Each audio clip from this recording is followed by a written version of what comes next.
अस्सलामुअलैकुम गाइस, देसी फूड में खुश आमदीद। तो आज हम अपनी ट्रेडिशनल डिश कड़ी बनाने जा रहे हैं और ये आपको मक्खन नज़र आ रहा है। मक्खन बनाने का तरीका हमने आपको पिछली वीडियो में बताया था और डिस्क्रिप्शन में हम आपको उसका लिंक भी दे देंगे। और ये हमने पानी में थोड़ा सा दही मिलाकर इसको थोड़ा सा मक्खन बना दिया है, क्योंकि ये जो मलाई का मक्खन होता है, लस्सी होती है, ये मीठी होती है, इससे आसानी से कड़ी नहीं बन सकती। इसलिए हमने बाज़ारी दही में थोड़ा सा पानी डालकर इसको मिक्स किया है। अब हम इसको 2-3 घंटे के लिए छोड़ देंगे ताकि ये जो हमारी मीठी लस्सी है ये खट्टी हो जाए और हम इससे कड़ी बना दें। तो इस लस्सी के खट्टा होने का इंतज़ार करते हैं और फिर हम इसके बाद कड़ी बनाने का तरीका आपको बताते हैं। मक्खन हमने अलग कर दिया है। ये देखें कितना अच्छा मक्खन निकला है और इसका हम थोड़ा सा घी बनाएंगे और बाकी हम नाश्ते में और अपने खाने में इसको इस्तेमाल करेंगे। और ये लस्सी हमने निकाल ली है और इसमें थोड़ा सा मक्खन हमने ऐड किया है क्योंकि इससे इसका जायका बहुत अच्छा होगा। और लस्सी हमारी तकरीबन खट्टी हो चुकी है और अब हम इसमें बेसन ऐड करेंगे। थोड़ा सा पानी में लस्सी में या पानी में मिक्स करके आप इसमें ऐड कर सकते हैं। कड़ी बनाने के लिए हमें बेसन चाहिए 1 कप और इसको सबसे पहले हम पैन में इसको थोड़ा सा भूनेंगे कि फिर इसका कच्चा जायका नहीं आएगा। आपने इसको बस थोड़ा सा ब्राउन करना है और तकरीबन जब तक ये हल्का सा ब्राउन ना हो जाए तब तक आप इसको भूनते रहें। भुने हुए चनम की जब खुशबू आना शुरू हो जाए तो फिर आप इसको एक बाउल में निकाल दें। बेसन हमारा ब्राउन हो चुका है तकरीबन। अब हम इसमें लस्सी ऐड करेंगे और बीटर की मदद से अच्छी तरह इसको बीट करेंगे। अच्छा, इसके अलावा इंग्रेडिएंट्स की तरफ आते हैं। हमें 2 बड़े साइज़ के प्याज चाहिए, इसको मोटा मोटा आपने काटना है। इसके अलावा हरी प्याज हमें चाहिए और धनिया हम इसमें ऐड करेंगे। इसके अलावा हरी मिर्चें 2 से 3 और गार्लिक इसमें हम ऐड करेंगे और टमाटर भी हम इसमें ऐड करेंगे। अक्सर लोग टमाटर नहीं डालते लेकिन हमें टमाटर पसंद है, इसका बहुत अच्छा जायका आता है, इसी ऐड करने लगे।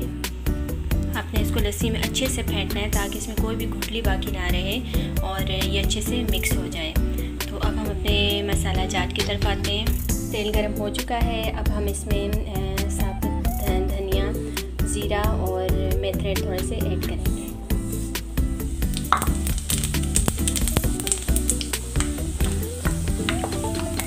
इसको आपने हल्का सा ब्राउन करना है ताकि ये अच्छे से पक जाए। इसके साथ ही हम लहसुन ऐड करेंगे।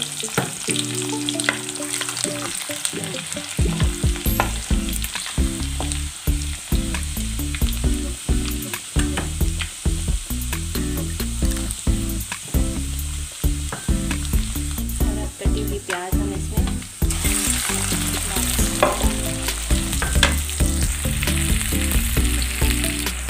इस तरह बिल्कुल सेपरेट कर देना है।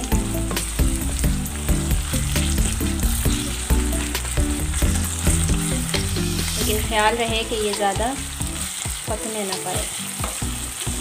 और मसाला जात में देखिए हमने 2 चम्मच हल्दी ली है, 1 चम्मच साबुत धनिया, 1 चम्मच ज़ीरा, 1 चम्मच काली मिर्च, आधी चम्मच सूफ मिर्च और 2 चम्मच साबुत सूफ मिर्च, 2 चम्मच हमने नमक लिया है और 2 बे लीफ हमने लिए हैं। ये हल्का सा हो गया है प्याज, तो अब हम इसमें ऐड करने लगे हैं हरी प्याज।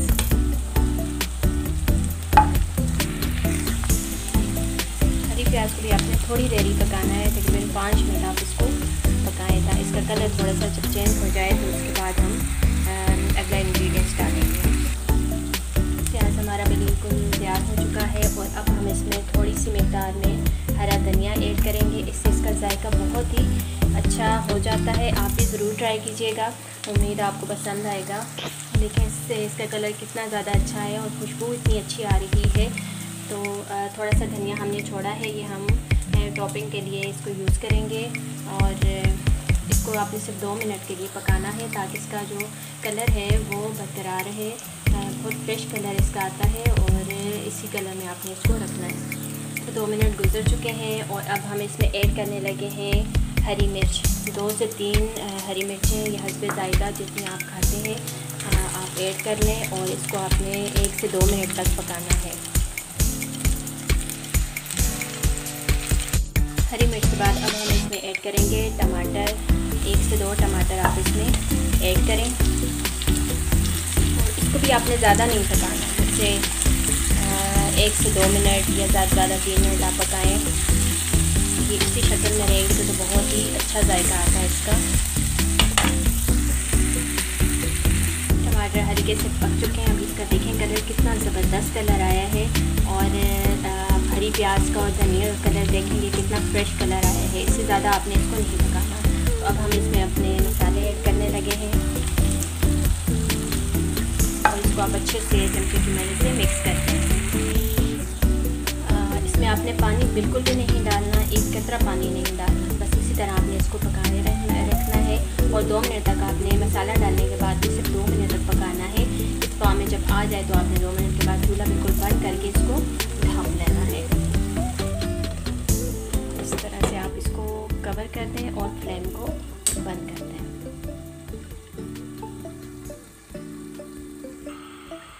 कढ़ी में हमने बेसन ऐड कर दिया है। बेसन के अलावा हमने कुछ भी ऐड नहीं किया। चमचा हिलाना आपने बिल्कुल भी नहीं छोड़ना जब तक इसको उबाली ना जाए। और ये देखें उबाली बस तकरीबन आने ही वाली है। आप चमचा हिलाते रहें।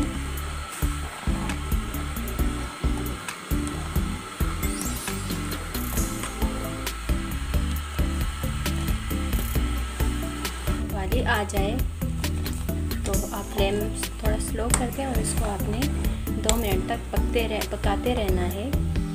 जब उबाली आ जाए तो आपने फ्लेम को थोड़ा स्लो कर देना है और इसको 2 मिनट तक पकने देना है। 2 मिनट के बाद हम इसमें मसाला ऐड करेंगे।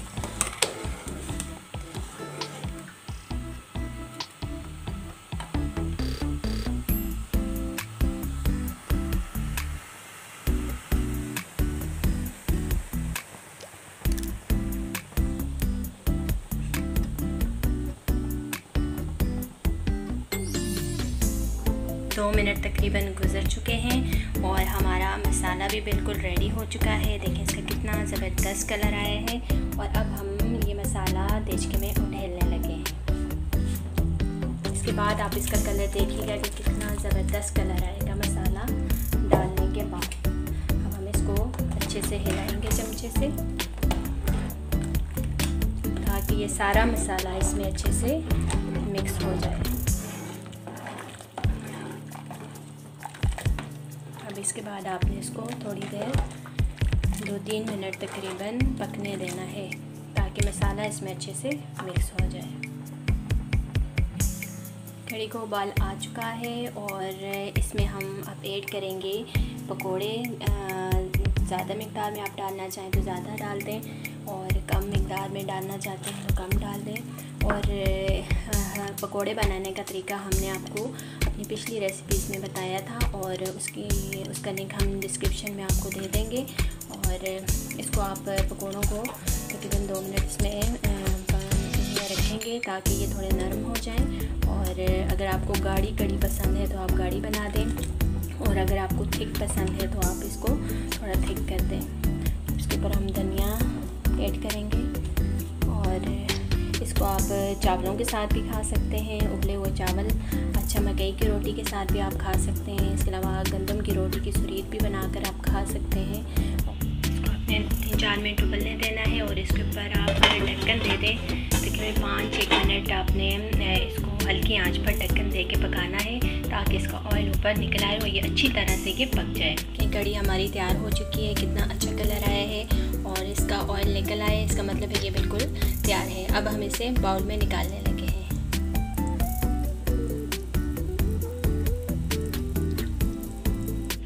तो नाज़रीन, हमने एक बाउल में इसको निकाल दिया है और उम्मीद है कि आपको हमारी कढ़ी पकोड़ा की रेसिपी पसंद आई होगी। और इस तरीके से अगर आप ट्राई करना चाहें घर में तो ज़रूर ट्राई कीजिएगा और उम्मीद है आप